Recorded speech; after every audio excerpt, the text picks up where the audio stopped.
Marcus Williams had been driving the same route for 15 years. Every morning at 4:30, he would kiss his sleeping wife goodbye, grab his thermos of coffee, and head out into the darkness of Detroit's empty streets. His job as a city bus driver wasn't glamorous, but it paid the bills and kept food on the table for his 3 children. On this particular November morning, something felt different. The air was heavier than usual, and a strange unease settled in his stomach as he performed his routine safety checks on bus 47. Marcus had learned to trust his instincts over the years. Growing up in one of Detroit's roughest neighborhoods had taught him that survival often depended on listening to that inner voice. As he pulled out of the depot, Marcus noticed fewer cars on the road than normal. Even for 5 in the morning, the streets seemed eerily quiet. He made his first few stops, picking up the regular early shift workers, Maria from the hospital, old Frank, who worked security at the factory, and a handful of others who nodded their silent greetings before finding their seats. The trouble started at the Woodward Avenue stop. 3 young men boarded the bus, their hoods pulled low over their faces, despite the relatively mild weather. Marcus had seen enough in his years to recognize trouble when it walked through his doors. The way they moved, the nervous energy that radiated from them, it all screamed danger. One of them, the tallest of the 3, fumbled with his fare card, while the others spread out behind him. Marcus watched in his mirror as they positioned themselves strategically throughout the bus. His regular passengers seemed to sense the shift in atmosphere too. Maria clutched her purse tighter, and Frank's hand moved instinctively toward his hip where Marcus knew he kept a can of pepper spray. "Morning, fellas," Marcus said calmly, trying to keep his voice steady. "Where you headed today?" The tall one finally got his card to work and mumbled something unintelligible before moving toward the back. Marcus's hands gripped the steering wheel tighter as he pulled away from the curb. 15 years of driving had given him a sixth sense about his passengers, and right now, every alarm bell in his head was ringing. He thought about his family, his wife Angela, probably just waking up to get the kids ready for school. His oldest, Marcus Jr., was starting to talk about college applications. His twin daughters, only 8 years old, had a dance recital coming up next week. The thought of them gave him strength, but also filled him with dread about what might be coming. As the bus continued its route, more passengers boarded. Each time Marcus stopped, he hoped the 3 young men would exit, but they remained seated, whispering among themselves. Their presence cast a shadow over the normally peaceful morning commute. At the Jefferson Avenue stop, something changed. The shortest of the 3 men suddenly stood up and walked toward the front of the bus. Marcus could see him in the mirror, his hand moving inside his jacket. Time seemed to slow down as Marcus realized what was about to happen. "Nobody move," the young man shouted, pulling out a handgun and pointing it directly at Marcus's head. "This is a robbery. Everyone put your valuables in the bag, now." The other 2 men jumped up, one producing a cloth bag while the other brandished what looked like a knife. Screams erupted from the passengers as the reality of the situation hit them. Maria began to cry softly, while Frank sat frozen in his seat, his face drained of color. Marcus kept his eyes on the road, his mind racing. He had been trained for situations like this. The transit authority conducted regular safety drills, but no amount of training could prepare you for the feeling of cold metal pressed against your temple or the trembling voice of a desperate young man threatening to end your life. "Please," Marcus said quietly. "Let's not do anything we'll regret. These people are just trying to get to work. They don't have much. Shut up and keep driving," the gunman yelled, pressing the weapon harder against Marcus's head. "Don't try to be a hero, old man. Just do what we say, and everyone goes home." But Marcus knew better. In his years of driving through these streets, he had heard too many stories of robberies gone wrong, of innocent people hurt or killed even after cooperating. He thought about the emergency button under his dashboard, installed just last year after a string of attacks on bus drivers. One press would alert the police and activate the bus's GPS tracking. But could he reach it without the gunman noticing? As his fellow robbers moved through the bus, roughly demanding wallets, phones, and jewelry from terrified passengers, Marcus made a decision. He couldn't just sit by and let these young men terrorize innocent people, but he also couldn't risk the lives of everyone on board with a reckless move. "Listen," Marcus said, surprised by how calm his voice sounded. "I've been driving this route for 15 years. I know you boys. Maybe not your faces, but I know your story. You're not killers. You're just kids who think this is the only way out." The gunman's hand wavered slightly. "You don't know nothing about me, old man." "Maybe not," Marcus continued, his eyes fixed on the road ahead. "But I know desperation when I see it. I know what it's like to feel like the world's against you, like there's no honest way to make it. But this isn't the answer." The bus continued to roll through the empty streets, carrying its cargo of fear and uncertainty toward an unknown destination. Marcus could feel the weight of responsibility for every life on board pressing down on him. Whatever happened next, he knew that this cold November morning would change all of their lives forever. In the rearview mirror, he caught a glimpse of the tall robber near the back of the bus. Something in the young man's posture had changed. He seemed to be listening to Marcus's words, really listening. It was a small glimmer of hope in a situation that seemed increasingly hopeless. Marcus took a deep breath, feeling the gun barrel shift slightly against his skin.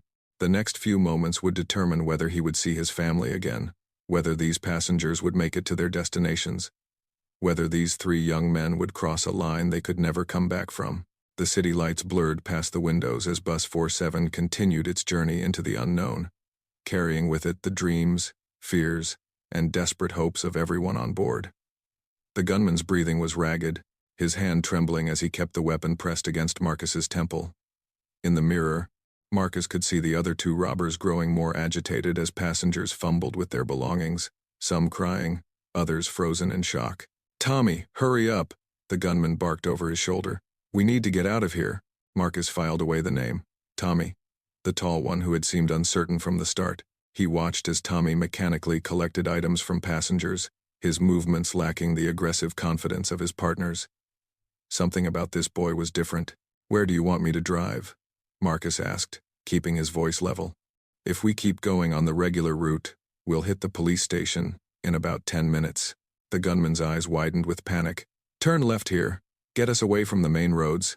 As Marcus slowly turned the wheel, he felt the emergency button with his knee. So close, yet any sudden movement might trigger disaster. In the back, an elderly woman began to hyperventilate, clutching her chest.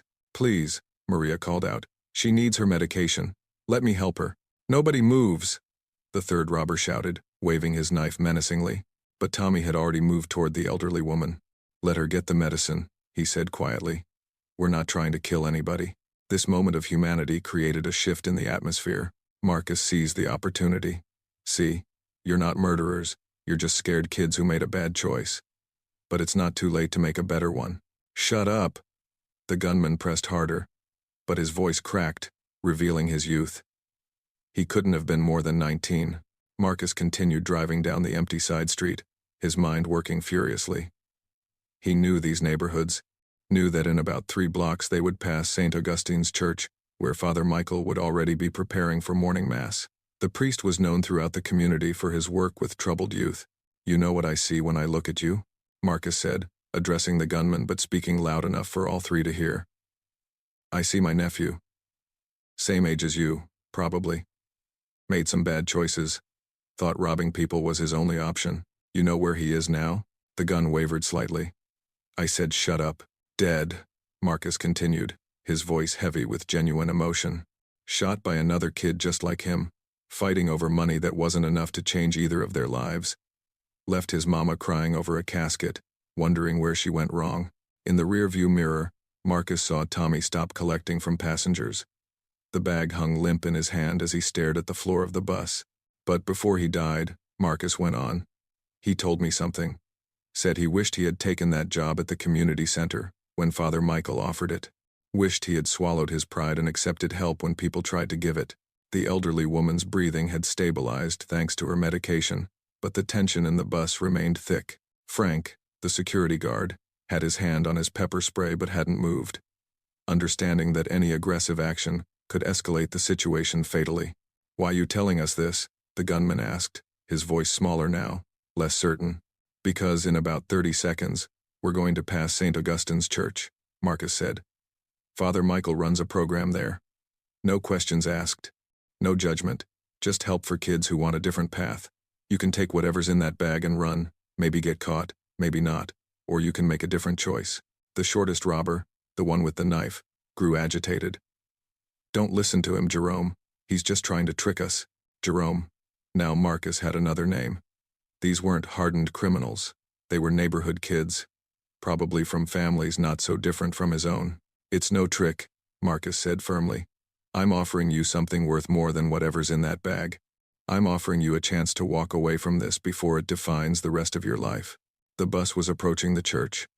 Marcus could see its familiar brick facade, the cross on top catching the first rays of morning sun. He slowed the vehicle slightly, his foot hovering over the brake. Tommy suddenly spoke up from the back. "Jerome, man, maybe we should listen." "Are you crazy?" the third robber snapped. "We came this far. For what?" Tommy shot back. $40 and some cell phones? That's worth throwing our lives away? Jerome's hand was shaking badly now. Sweat beaded on his forehead despite the cool morning air. Marcus could feel the internal struggle playing out in the young man's mind. "My kids are 8 years old," Marcus said softly. "Twin girls. They think their daddy is a hero because he gets people where they need to go safely every day. What are your little brothers or sisters going to think of you after today?" That hit home. Jerome's breath hitched, and Marcus saw tears forming in the young man's eyes. "You don't understand," Jerome whispered. "We need this money. My mom. She's sick. Can't afford the treatments." The confession hung in the air, transforming the robbers from monsters into desperate human beings. Several passengers looked up, their fear mixing with unexpected sympathy. "There are programs." Maria spoke up suddenly, her voice gentle despite her earlier terror.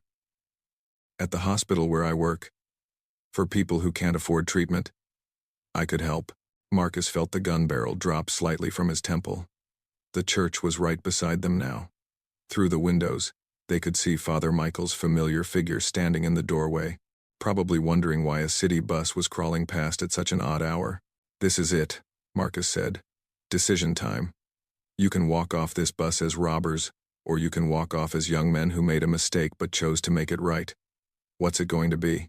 The silence stretched out, broken only by the rumble of the bus engine and the quiet sobbing of a passenger in the back. Tommy had already dropped the bag of stolen items on an empty seat and was moving toward the front of the bus. "Jerome," he said quietly. "Let's go, man. This ain't us." The third robber looked frantically between his companions. "You're both crazy. We planned this for weeks, and it was a stupid plan," Tommy replied. "Marcus is right. This won't solve anything." Marcus slowly applied the brakes, bringing the bus to a stop directly in front of the church. Father Michael had noticed the unusual stop and was walking toward them, concern on his weathered face. Jerome's internal battle was written across his features: fear, desperation, hope, and shame, warring for control. The gun hung loose in his hand now, no longer pointed at anyone, but not yet put away. "If I put this down," Jerome asked, his voice barely audible, "what happens to us?" Marcus met his eyes in the mirror. "That depends on you. These folks might press charges, might not. But Father Michael, he'll stand by you either way. Help you find legal ways to help your mom. Give you a chance to become the man you're supposed to be, not the one desperation is trying to make you." The moment stretched out like a held breath. Everyone on the bus waited, understanding that they were witnessing something profound.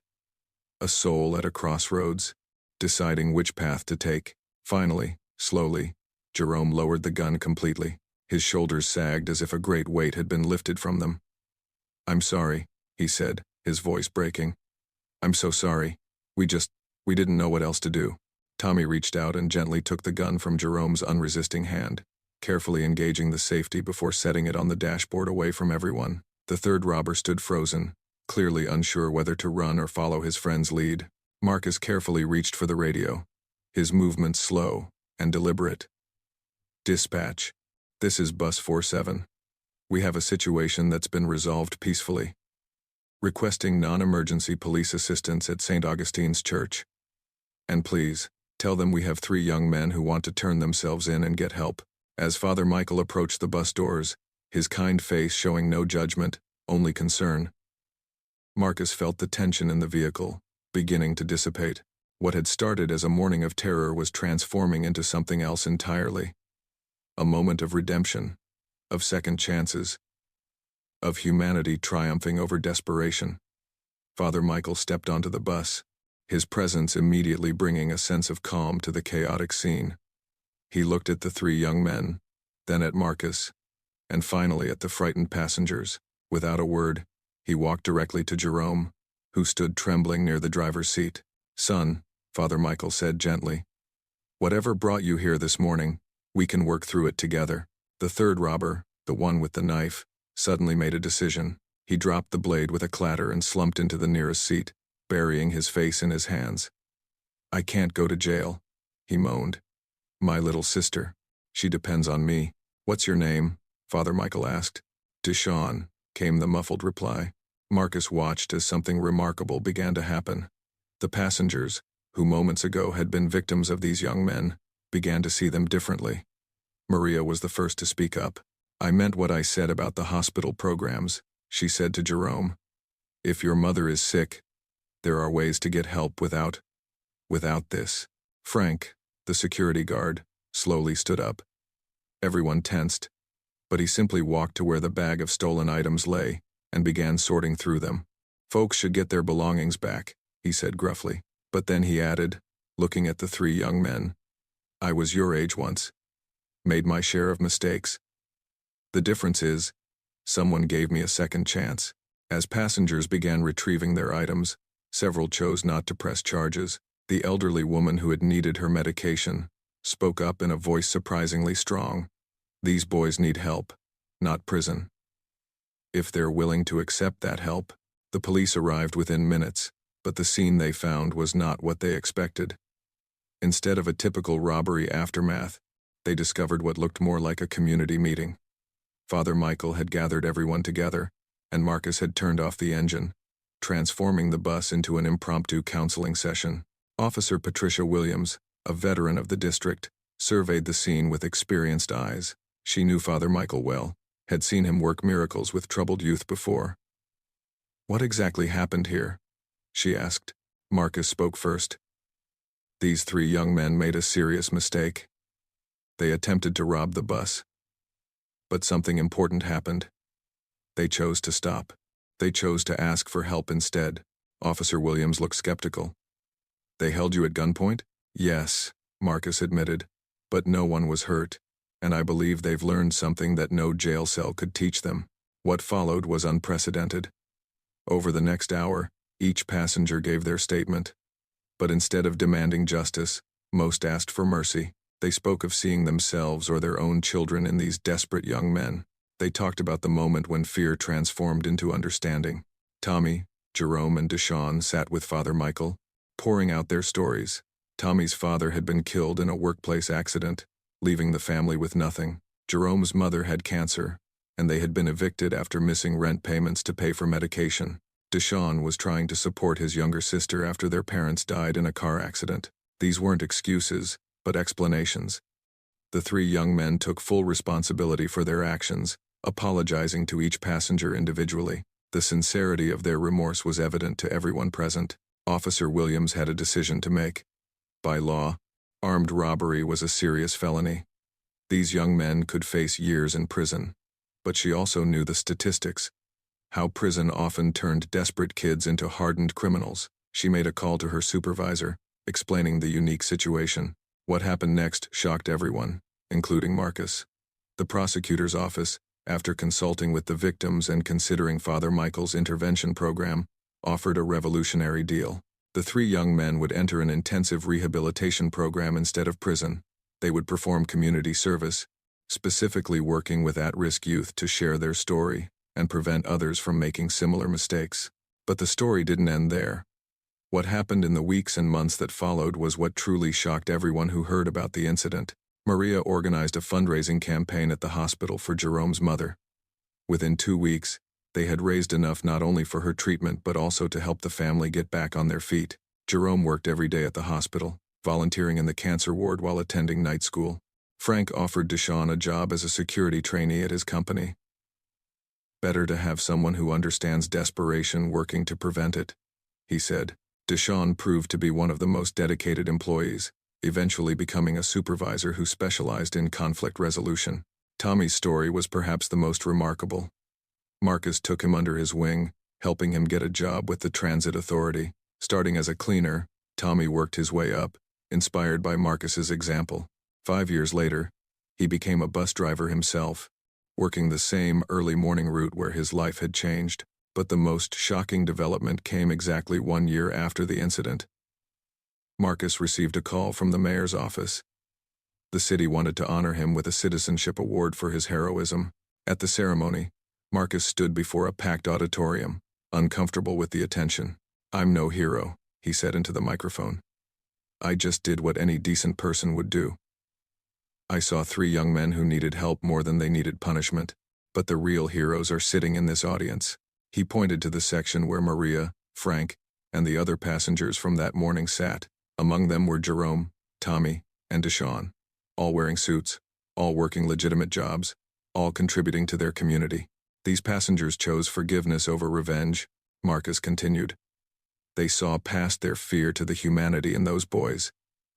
And those 3 young men, they chose to accept help when it was offered, to change their lives when it would have been easier to give up." Father Michael was asked to speak next. "What happened on Bus 47 that morning wasn't just a failed robbery," he said. "It was a miracle of human compassion. It proved that even in our darkest moments, redemption is possible if we're willing to see each other as human beings, rather than statistics or stereotypes." The program that emerged from this incident became a model for cities across the country. The Bus 47 initiative paired at-risk youth with mentors, provided job training, and offered alternatives to crime. Jerome, Tommy, and Deshawn became its first success stories and its most passionate advocates. They spoke at schools, community centers, and juvenile detention facilities, sharing their story. They didn't glamorize what they had done. They spoke honestly about the fear, the desperation, and the moment when they realized they were about to throw their lives away for nothing. The ripple effects continued for years. Jerome's mother recovered from her cancer and became an advocate for healthcare reform. She often said that her son's worst day became the catalyst for their best days. Deshawn used his earnings to ensure his sister graduated from college. She became a social worker, inspired by Father Michael's compassion. "My brother made a terrible mistake," she would say.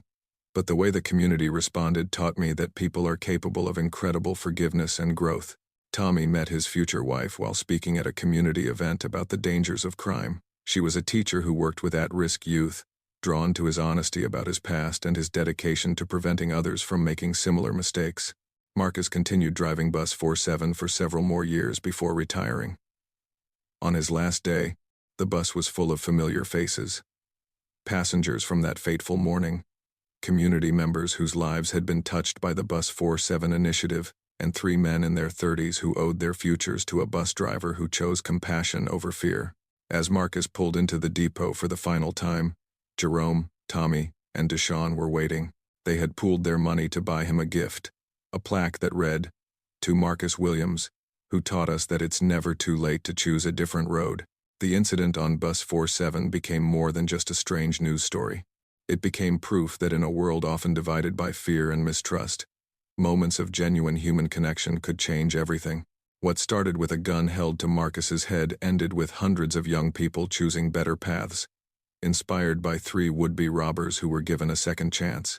Years later, when people asked Marcus about that morning, he would always say the same thing. "I thought they were holding a gun to my head. Turns out, they were holding up a mirror to our community, and we all decided we liked better what we could become than what we were." The legacy of Bus 47 lived on in every young person who chose a job over crime, in every community member who chose understanding over judgment, and in every moment when someone remembered that behind every desperate act is a human being who might just need someone to believe they can be better. That cold November morning, when 3 desperate young men held a gun to a bus driver's head, nobody could have predicted what would happen next. But what shocked everyone most wasn't the crime. It was the compassion. And that compassion changed not just 3 lives, but an entire community's understanding of justice, redemption, and the power of second chances.